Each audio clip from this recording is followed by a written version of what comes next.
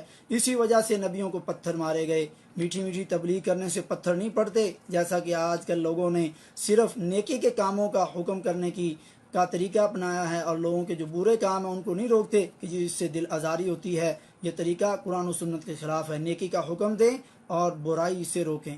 توحید اور شرک پر بات کرنا تو لوگ تفرقہ سمجھتے ہیں، اختلاف سمجھتے ہیں۔ میرے بھائی، اس کا مطلب یہ ہوا کہ پیارے نبی صلی اللہ علیہ وسلم 40 سال تک مکہ میں رہے۔ مکہ میں کوئی اختلاف نہیں تھا پیارے نبی صلی اللہ علیہ وسلم کی ذات کی وجہ سے، لیکن وہ کون سی بات تھی کہ 40 سال کے بعد جب آپ نے دعوت دی تو سارے کے سارے آپ کے دشمن ہو گئے۔ تو یہ توحید کی دعوت تھی اور شرک سے موڑنے کی یہ دعوت تھی۔ تو اس کا مطلب یہ ہوا، نعوذ باللہ من ذالک، پیارے نبی صلی اللہ علیہ وسلم 40 سال تک امن میں رہے، پھر آپ نے توحید کی دعوت دے کر کے تفرقہ ڈالا، نعوذ باللہ من ذالک۔ تو آج لوگ اس لیے توحید کو خالص اور کھل کے بیان نہیں کرتے، یہ تفرقہ پڑے گا، لوگ بات نہیں سنتے۔ تو میرے بھائی، اگر اس بات کی وجہ سے مولانا صاحب، مفتی صاحب، علامہ صاحب، اگر اس بات کی وجہ سے تفرقہ پڑتا ہے تو میرے بھائی یہی اصل اور حق دین ہے۔ لیکن فروعی مسائل میں نرم رویہ اور درمیانہ رویہ اختیار کرنا چاہیے، جو قرآن و حدیث سے ثابت ہے۔ 34واں پوائنٹ، اور قرآن نے سورہ نساء کی 59 اور 63 آیت میں جو کہا وہ سمجھ لیں، مان لیں، تو انشاءاللہ یہ مسائل حل ہو جائیں گے۔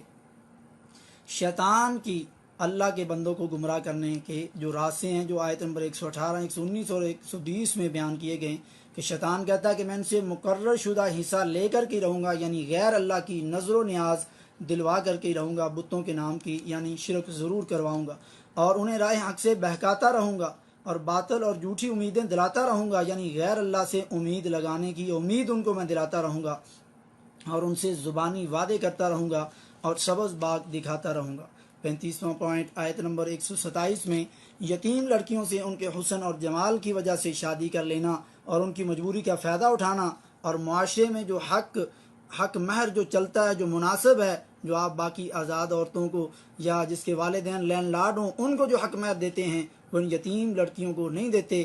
کیوں؟ کیونکہ آپ ان کی مجبوری کا فائدہ اٹھا رہے ہیں۔ دین نے اس بے انصافی سے روکا ہے۔ 36واں پوائنٹ، آیت نمبر 128 میں، اگر عورت اپنے خامد سے کسی وجہ سے ناخوش ہو، کم خوبصورتی کی وجہ سے ہو یا زیادہ بیویاں ہونے کی وجہ سے ہو، تو عورت کو چاہیے کہ وہ اپنا حق کچھ کم کر لے، حق مہر یا جسمانی حق، جیسے حضرت ام المؤمنین سودا بنت زمعہ رضی اللہ تعالیٰ عنہا و ارضاہا نے بڑھاپے میں اپنی باری حضرت عائشہ صدیقہ طاہرہ مطہرہ رضی اللہ تعالی عنہا و ارضاہا کو اپنی یہ باری دے دی، جسے پیارے نبی صلی اللہ علیہ وسلم نے قبول فرما لیا، جیسا کہ بخاری اور مسلم کی حدیث میں ہے۔ مگر نبی کی بیویوں میں حضرت سودا بنت زمعہ نے اپنا شمار رکھنے کو ہی افضل جانا، طلاق نہیں لی۔